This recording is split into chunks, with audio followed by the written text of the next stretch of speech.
सर्वशक्तिमान परमेश्वर की कलीसिया के नाम से एक कलीसिया आज पूरे विश्व में बहुत तेज़ी से अपना जगह बना रही है और इस कलीसिया में एक नया परमेश्वर उत्पन्न हो गया है और ये कलीसिया एक अपना नया बाइबल बनाकर पुनः स्थापित कर प्रचारित कर रही है। लोगों को बतला रही है कि यीशु मसीह का टाइम ख़त्म हो चुका है, वो एक्सपायर हो गए हैं। बाइबल का टाइम ख़त्म हो गया है, बाइबल एक्सपायर हो गया है। अब ये अपना नया वचन बाइबल बनाकर वचन देह में प्रकट होता है, ऐसा कुछ वचन वाला बाइबल बनाकर जो खुद से ये बोल रहे हैं और उनको लिखा जा रहा है और उनको ये लोग प्रचारित कर रहे हैं। ये लोग बतलाते हैं कि यीशु मसीह के जो समय था उस समय के लोग के लिए था, आज के समय के लिए एक अनुग्रह का युग है। नया परमेश्वर की आवश्यकता है, परमेश्वर की नए कार्य की ज़रूरत है। दोस्तों, ये लोग एक स्त्री को परमेश्वर बनाकर खड़ा कर दिए हैं और ये बतला रहे हैं कि परमेश्वर अब आ चुका है, उनका आगमन हो चुका है, उनका नए कार्य नए सिरे से शुरू हो चुका है। दोस्तों, ये कलीसिया एक नया परमेश्वर, मैं परमेश्वर नहीं बोलूँगा बल्कि परमेश्वर ही कहूँगा, क्योंकि वो एक स्त्री है। अब इस कलीसिया के अनुसार परमेश्वर एक स्त्री का रूप धारण करके परमेश्वर नहीं रहे बल्कि परमेश्वर ही बन गए हैं।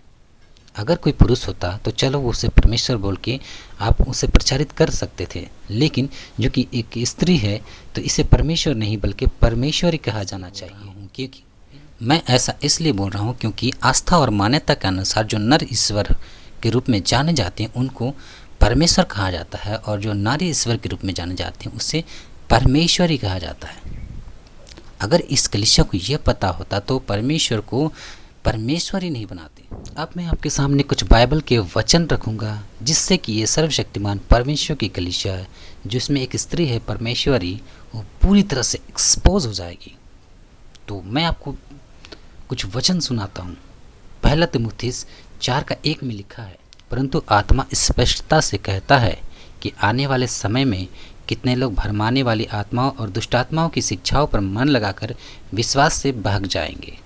तो दोस्तों, जैसा कि आज आप देख रहे हैं कि आज के समय में बहुत सारे लोग भटकाने वाली आत्मा के शिक्षाओं में मन लगाकर इस सर्वशक्तिमान परमेश्वर की कलीसिया नामक इस कलीसिया पर मन लगाकर बाइबल की शिक्षाओं से भटक गए हैं और बाइबल से बाहर की वचनों को पढ़ रहे हैं और उनका फॉलो कर रहे हैं। आगे मैं आपको वचन सुनाता हूँ।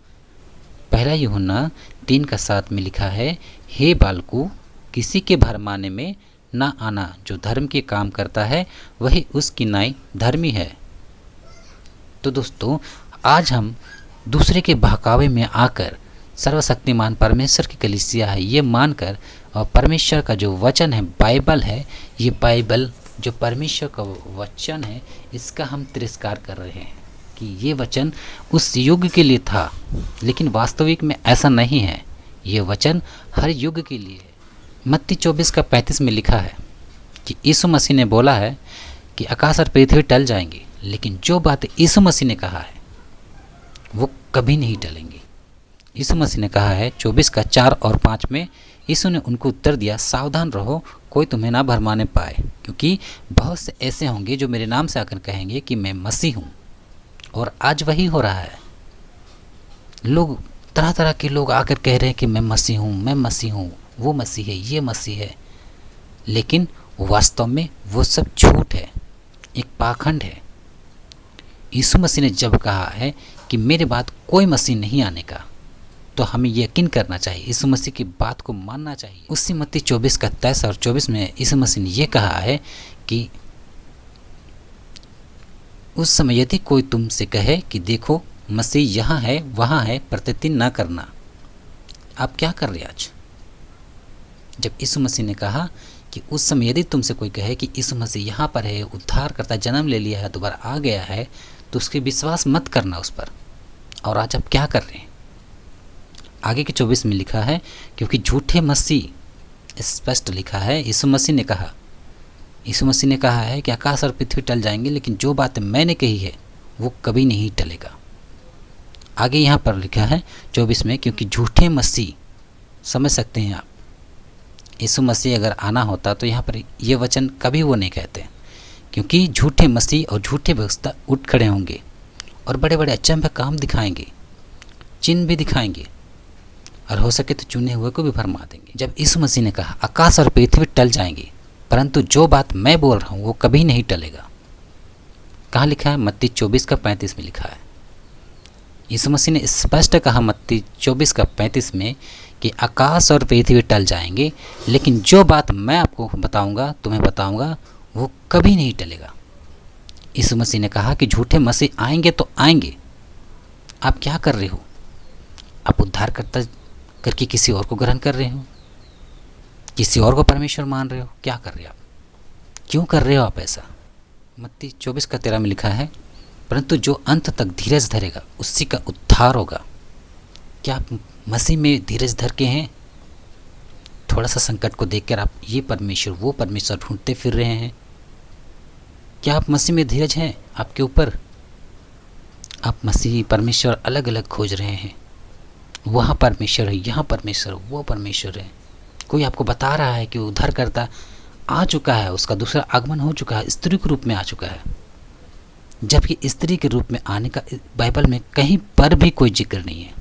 रोमियो 6:9-10-11 में लिखा है, क्योंकि यह जानते हैं कि मसीह मरे हुए में से जुट कर फिर मरने का नहीं, उस पर फिर मृत्यु प्रभुता होने का नहीं, क्योंकि वह जो मर गया तो पाप के लिए एक ही बार मर गया, परंतु जो जीवित है तो परमेश्वर के लिए जीवित है। ऐसे ही तुम भी अपने आप को पाप के लिए तो मारा, परंतु परमेश्वर के लिए मसीह यीशु में जीवित समझो। क्या परमेश्वर के लिए कोई भी काम कठिन है कि वो पूरा नहीं कर पा रहा, उसे फिर से पुनर्जन्म लेना पड़ रहा है?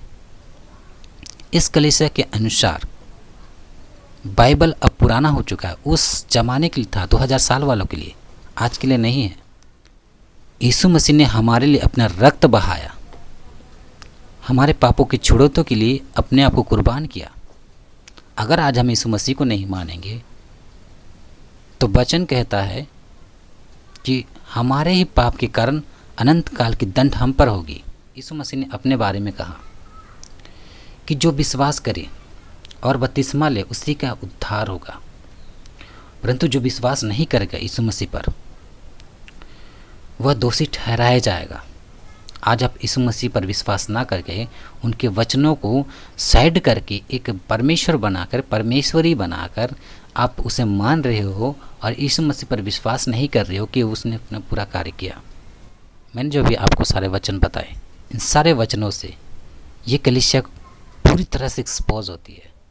जब यीशु मसीह ने कहा था कि मैं धरती में नहीं आऊँगा, बादलों पर आऊँगा, तो क्या आपको यीशु मसीह की बातों पर विश्वास नहीं है? आपको समझ दिया गया है, आप समझ सकते हो, फिर आप क्यों भटक रहे हो?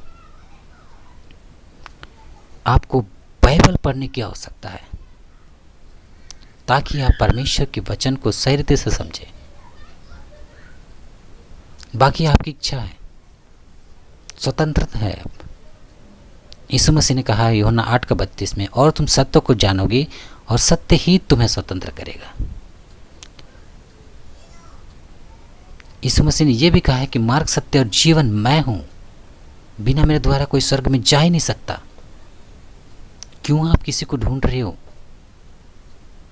यीशु मसीह के बिना आप स्वर्ग में कभी नहीं जा सकते। आपको लगता है कि वो स्त्री आपको स्वर्ग पहुंचा देगी तो आप स्वतंत्र हैं? मानिए, मैंने बहुत सारे लोगों को समझाया, लेकिन वो लोग समझने को तैयार नहीं है। मार्ग दिखाने वाला केवल परमेश्वर है, सच्चा मार्ग।